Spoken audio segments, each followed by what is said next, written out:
You can spend an hour time blocking your Google Calendar every single week. You can diligently prioritize your tasks using the Eisenhower matrix. You can create as much accountability as you want. If you aren't managing your energy, your days and weeks will not turn out the way that you want them to. Energy management is one prong of getting things done that heavily takes you into account. Your state, your engagement, how you work best. So where traditional time management gives structured, discipline, maybe a little rigid, energy management gives flow, it gives flexibility, it gives self-compassion. Personally, I think the magic is in mixing both of those things together and adding more of whatever works for you, because we all work differently. In this video, I'm going to talk about some really actionable ways that you can embrace energy management in your life. Create an energy budget. So recently, high energy me decided to make plans for my week. I had just gotten out of isolating from COVID and I was like, okay, I need to fill my week with so many fun plans. I had coffee dates with new people, I had gym dates with current people, I had roller skating dates, I had ice cream dates. My energy has never been so low. Enter an energy budget. An energy budget is designed for times when you mistake yourself as an extrovert, times when you overexert yourself to please other people, or just times when you get overly ambitious about your energy levels. This is a budget you can refer to whenever someone asks you to hang out and whenever you are planning your week. In the book, Mind Management, Not Time Management, the author writes, do we call our unused money free money? No,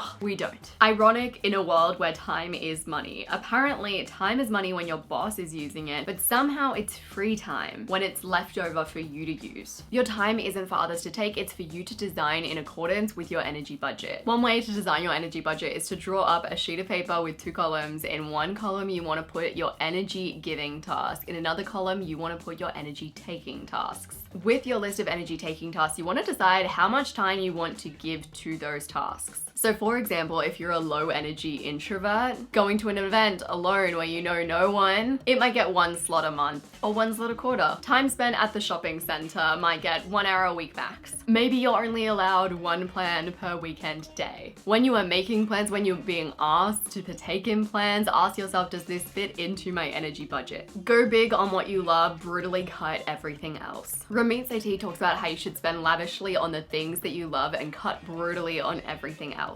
So if you love coffee, spend lavishly on your daily coffees, buy the fancy extras, order your specialty coffee subscription box, get the fancy coffee maker. On the flip side, if you find that drinking alcohol is something that you do, but you don't really enjoy it, so maybe you drink because people around you are drinking, but it's not something that you're like, yes, this is a big part of my life, cut your alcohol spendings to as low as possible. Go big on the good stuff, cut brutally on everything else. Do the same thing when you are designing your time. So if you desperately love being in nature, turn that up on full blast. If you're pretty neutral about formal dining environments, going to restaurants, then turn that right down. Be wildly generous with the time that you give to the things that lift you up the most, and be brutal about cutting down time spent on everything else. And that includes things that take your energy, things that bring you down, but also things that are generally neutral in your life, that you maybe don't feel strongly towards one way or the other. Don't let that stuff take up your time. The reason this relates to energy management is because when you fill your life with things that you enjoy doing, things that are energy giving, it's a way of easily maintaining your energy. Whereas when you fill your life with neutral or energy taking things, it's an easy way to sap your energy. All work is not created equal. Put less effort into less important tasks. So Shreyas Doshi, a startup advisor, tells his clients to divide their tasks up into 3 different categories: leverage, neutral, and overhead. Leverage tasks, those tasks that 10 times your impact. When you are doing leverage tasks, you are doing a great job, so your inner perfectionist, let it shine. Neutral tasks are necessary and will move the needle, but the needle is moving inches, not miles. With neutral tasks, you do a good job, not better. Overhead tasks are necessary evil, and they may have a low impact, but also if they're not done, things are gonna tumble. It's not gonna be a good time. But with these tasks, you actively want to try and do a bad job and put as least energy as possible into them. Kay He, a productivity expert and the founder of Rad Reads, advises his clients to divide their tasks into these categories. $10 an hour work, this is admin work. It can be done when you're hungover. $100 an hour works, this might be tinkering with your Notion templates.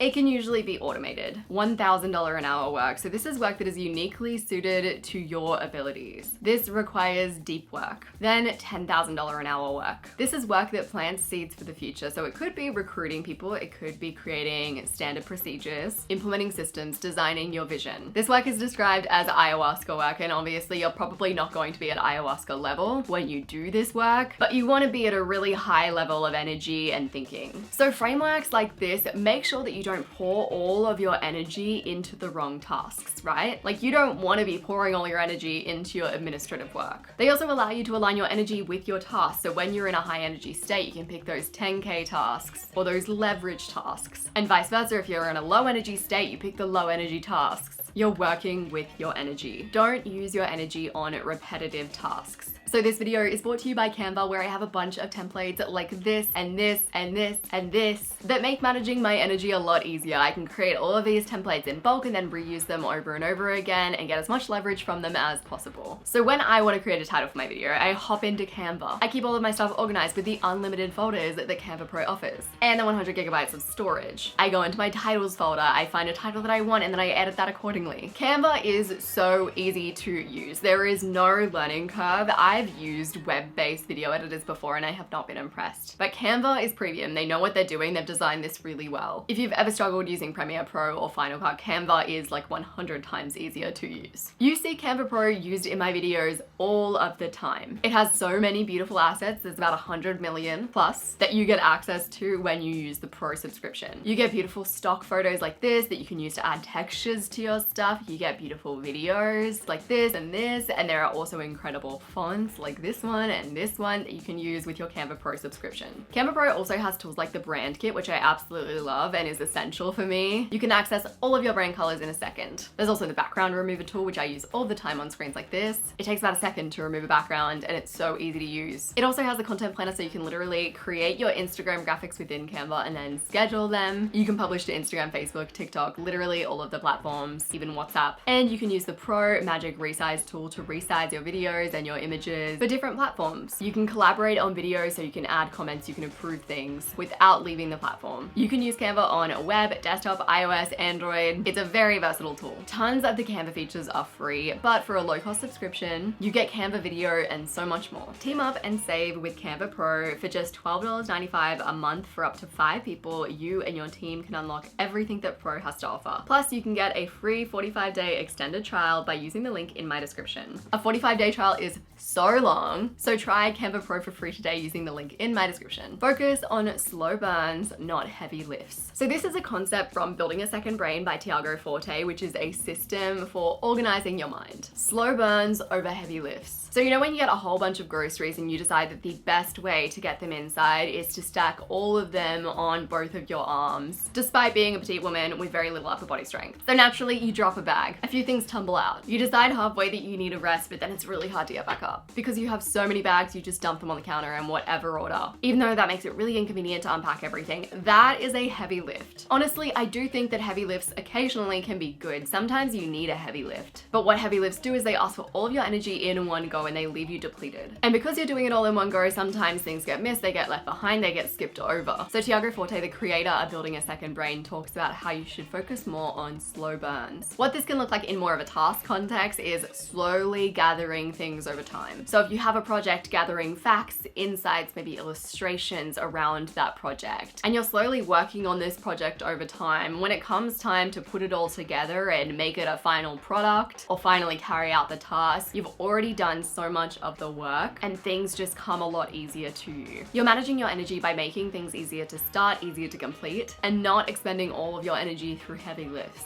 Monitor your self-care. Something I realized is that advice that smart people who are struggling hate to get are things like drink more water, go on more walks, get outside, eat your vegetables, connect with people. And I think the reason for that is because it feels really trivial, it feels really obvious. No one really wants trivial and obvious advice because we're all so busy searching for like big, intricate, complex nuggets of wisdom that are just gonna hit right and make the biggest of differences. But sometimes it's the most basic advice that is the most effective. Most of that basic advice has been studied and shown to increase your happiness and energy energy levels. There's a reason that it's standard advice. People who manage their energy manage their self-care because they know that if they're not taking care of themselves, their energy levels plummet. An easy way that you can do this is to just rate the self-care pillars that are in front of my face from 1 to 10. You can do this weekly, monthly, quarterly, mess with the frequency until you can do it consistently. When you find you're low on the nutrition scale, put a little bit more energy into your nutrition. The goal is to identify things before you fall behind completely. So identify things when maybe you're a little bit off track rather than when you are fully at rock bottom. Monitor your energy cycles and your energy patterns. So everyone has energy cycles and patterns, and they can be weekly, monthly, daily, yearly. And when you know that you have these energy cycles and patterns, it just makes sense to work with them. So an example of this is during my week, I know that from Monday to Wednesday, I'm probably at my highest energy, whereas on Thursday and Friday, not so much. I'm definitely less energetic, so I can schedule my work around that. From Monday to Wednesday, I'm making sure that I'm doing my high energy work. On Thursday to Friday, I'm scheduling my admin work. I know that I'm much more energetic in the spring, the summertime, because I get the winter blues. And that just means that in the winter, I can plan for coziness, I can plan for recovery, relaxation, and for my bigger projects, I can make sure I'm planning them in the months where there's more sun. If you have a menstrual cycle, your energy often aligns with your cycle. And when you plan your life with these cycles in mind, things just flow a lot easier. Manage your energy by redirecting it when you feel resistance. So as I was writing this script, I felt a lot of resistance towards writing the introduction, which is the most important part. You need to put energy into the intro. Instead of sitting there twiddling my thumbs for 30 minutes, trying to write something, deleting it, I started writing a part of the video that I felt no resistance towards. As I kept on writing, I'd check back in with the intro and I'd add a little bit here and there as things came to me. Instead of trying to brute force my way past resistance, I redirected my energy. I didn't push at resistance, which would have sapped my time and energy. I just put my energy towards something else. But I made sure to keep on going back to that original task. I actually talked about this concept in my video on how to do hard things, which I'm going to have linked in the description down below. That video is basically all about how to overcome resistance in ways that feel easy. And it's actually an idea from the book How to Take Smart Notes. Niklas Luhmann, a very smart person who released a lot of work in his lifetime, much more than the average person, embraced this idea. Luhmann's approach was one that was filled with ease. He was quoted to have said, "I always work on different manuscripts at the same time. With this method to work on different things simultaneously, I never encounter any mental blockages." If you liked this video, watch my video on 10 time management tips. Like I said in the intro of this video, I really think that energy management and time management methods can work really nicely together. Some people will lean more towards energy management, some people lean more towards time management, and there's nothing wrong with that. It's personality dependent. We're all individuals. For me, I find they are both essential and I use them hand in hand. In that video, I share the time management tools that I use personally that have helped me the most over time. I'm gonna have that link down below as well as on the screen. I appreciate you so very much and I will see you soon.